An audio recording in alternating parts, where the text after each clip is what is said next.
Bagadia high school ठारे mega माखणा स्वास्थ्य शिविर अनुष्ठित। अनुगुल जिला छेंडीपदा ब्लॉक बागड़िया हाईस्कूल ठारे विशिष्ट स्वाधीनता संग्रामी युधिष्ठिर पाणिग्राही और शशि देव स्मृति आशीवर हस्पिटाल भुवनेश्वर द्वारा आयोजित मेगा माखणा स्वास्थ्य शिविर अनुष्ठित हो जाइछे। एही शिविर में भुवनेश्वर आशीवर हस्पिटाल भेषज विभाग, हाड़ विभाग, साधारण अस्त्रोपचार विभाग, स्नायु विभाग, किडनी विभाग अभिज्ञ डाक्तर माने आसी प्राय 1000 रु अधिक लोक मागणा सेवा प्रदान करने सह 1 लाख ऊर्ध्व टंकार मागणा मेडिसिन बंटन करते।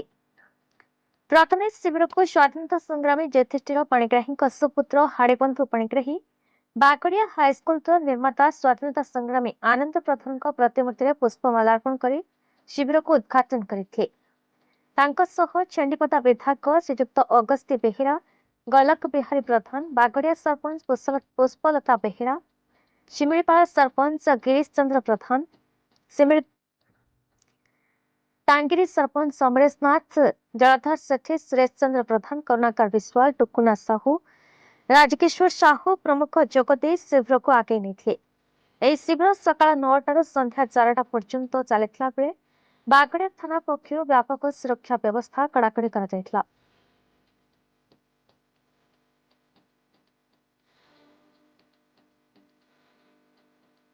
अनुगुल छेंडीपदार पुरी को छातंग रिपोर्ट BE न्यूज ओडिशा।